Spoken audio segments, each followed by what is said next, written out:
Hey everybody, Tim and Julie here for Gotham Season 1, Episode 22.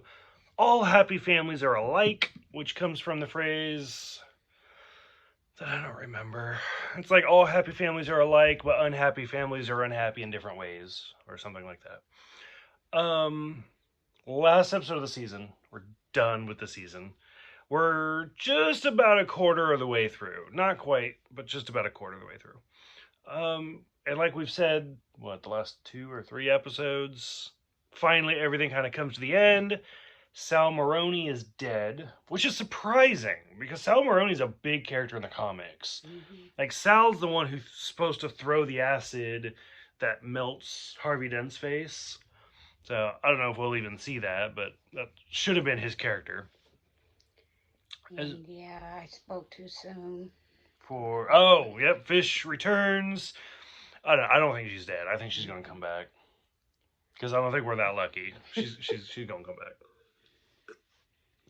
Sal Maroni. So Falcone retires. He's gone, and so Penguin's in charge, presumably. He thinks he is. Yeah, he thinks he is. So that'll be interesting. That's about all I got. Like, I felt like most of this episode was just shooting. Yeah, everybody got shot, and Selena got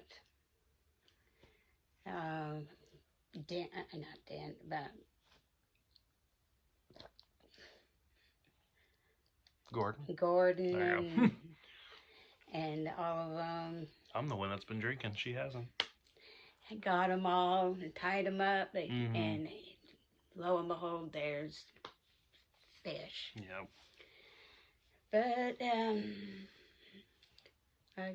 she got her. Well, supposedly got taken out by Oswald. She's coming back. Yeah. And I love Jordan. Jordan's like, I mean, that's a long drop. That probably killed her. Not on TV. No, She's alive. She'll be back. Do you think the Riddler's gonna kill Kringle? He was going through like this midlife crisis at the end. His mind was talking back and forth. Because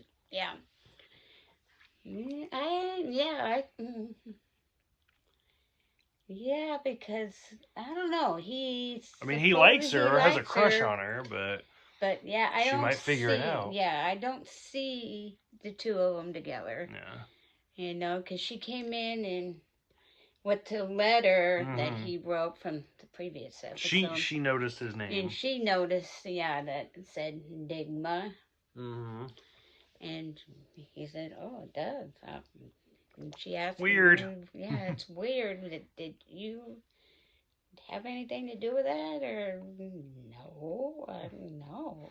And see, when she first came in, I thought she was going to say something about, like, I was looking at the records, and there's no record, because he was like, oh, yeah, there was a chainsaw victim, or that got caught in a machine. Right. And I thought she was going to say, oh, there's no record of anybody dying. What happened to it? And where, So, but then when she's like, oh, yeah, I saw your name, I was like, ooh, she's the next victim. So, we'll see. Yeah, and then Barbara, when she, I'll say it for you. She went batshit crazy. Yeah. I'll do the swearing for you. It's okay. When she and Leslie lost her damn mind. Yes. Yeah, Leslie Tompkins. Yeah. They were trying to get Barbara to open up, and as soon as she pulled the knife, I was like, you crazy. You done lost her mind. Yeah, she's batshit crazy. She watch out. And she basically had to run for her life. And that was one of the moments. It was so just absolute ludicrous that I was more laughing. Like, I wasn't like, what's going to happen? I was like, this is just fucking stupid. Like, what is this? Yeah. But she got out because didn't Gordon show up? Yeah, Gordon Bullock and Falcone showed up at the house. So, which I thought was interesting because Falcone, I think I brought it up in some other videos, where we don't really know like how long Gordon's been in Gotham. Mm-hmm. And in this one, like Falcone talks about knowing Gordon's father. Right. Whereas like when you read like Batman Year One and stuff, that's when Gordon moves to Gotham. Mm-hmm. So it's kind of interesting. Like different Batman stories have different origins Mm-hmm. for Gordon. Yeah, and then when they were at the window looking out, and he mentioned that he knew his Gordon's father, and he took out that knife, and I thought, And he gonna kill him. okay, but then he handed it to Gordon and said, "This was your father's." Yeah. Which it's weird to say this. I don't know how to say this. Falcone has kind of been the more sympathetic villain throughout the whole season. Like he's done a lot of bad stuff and he's killed a lot of people. But like I mean you see him with his chickens and you see him with his family and then like he's more of the traditional like it's all about family and I'm just trying to keep things together. Yeah, because it showed that scene where then he was on the dock talking to the fish, or not to the fish, to the chickens, and all of a sudden, and the car drove up, and two guys get out, and they started shooting, and blew up his car, sent him to the hospital. Yeah, and they said, well, he was not Falcone, was it Maroney? Called him and asked if he was dead, and he said no, but he soon will be. Yep. Yeah. But then it looked like, their hospital where they had him. Yeah. It looked more like a prison hospital type thing. Like I thought it was Arkham or something. Yeah, that's what it reminded me of. And yeah, it wasn't like a hospital. No. And then at the end of the episode, we get the first tease of the Batcave. Yeah. So in Batman Begins, Alfred talks about how Wayne Manor, like the Waynes, like back generations, were part of the Underground Railroad and trying to get freed slaves and stuff like that. And so they kind of knew it was there, but then over time it kind of just disappeared. So I'm curious to see, like, clearly Thomas Wayne, Bruce's father, knew about this fireplace secret entrance. So I'm curious to see what's down there. Yeah, because Bruce has been trying to find something about his past, and they kept bringing it up.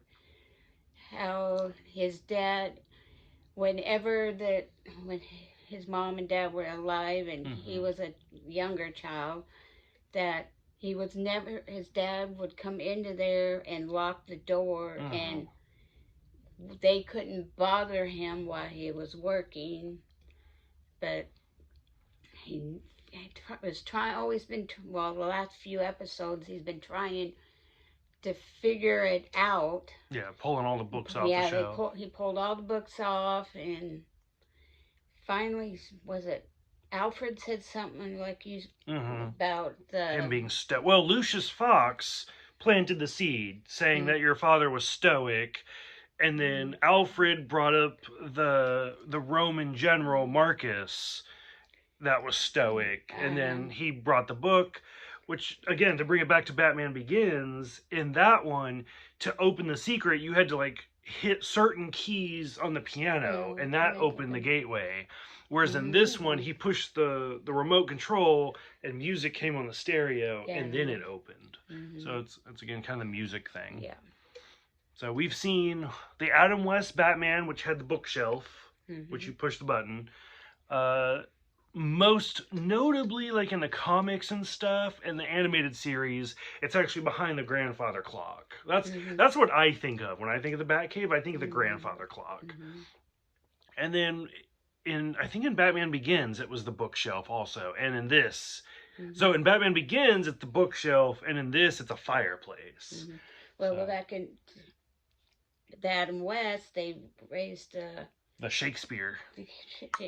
Figure and push the button, and then the bookcase would move. Across. Yeah. So we got a bookcase, a grandfather clock, another bookcase, and now a fireplace. There's just like secret entrances everywhere. Okay. Any closing thoughts for season 1? I liked it. Okay. I mean, I liked it a lot. It was really good. There were some characters that we wished would never come back, but That I had to probably open still my will. mouth. I won't open my mouth next time. I'm sure she'll come back. I'll keep it to myself. Yeah. You definitely liked it more than I did. Yeah. I had a rough time with it. Yeah, but there were several episodes that you did like. We just finished episode 22. I'm just gonna round it. I'm gonna say about episode 11. Once we got through the halfway point, I think it definitely started getting better, and I am more excited for season 2. But there's definitely, if we weren't doing these videos, if I wasn't I'm gonna watch, that was my goal, I'm gonna watch every Batman ever made, I would have given up. I don't know if I'd been able to watch this whole thing. So, but here's to season 2. And like I said, I know some spoilers. I know some characters that do come in later on that I wish I didn't know. So I won't ruin it. But I don't know what season, and I don't know when we'll see them. But I do know people that will show up. So I don't know. Here's to hoping season 2. Now that Falcone's gone, Maroni's gone, Fish is gone. I will say something. I know that maybe you don't know that my son told me about Fish, but I won't spoil it. Has Jeremy seen this? Oh, okay. Well, here's to hoping that season 2 is a little bit better. Yes. Because, I mean, they can't be that much of a mob presence for season 2 with all those characters gone. Yeah. But, okay. Any closing thoughts for season 1? No? Okay. Understood. So, for those who have seen season 1 and for this episode, what did you guys think? Go ahead, let us know. Thank you guys for watching. Thank you guys for subscribing. We'll see you guys next time for season 2, episode 1, Damned If You Do.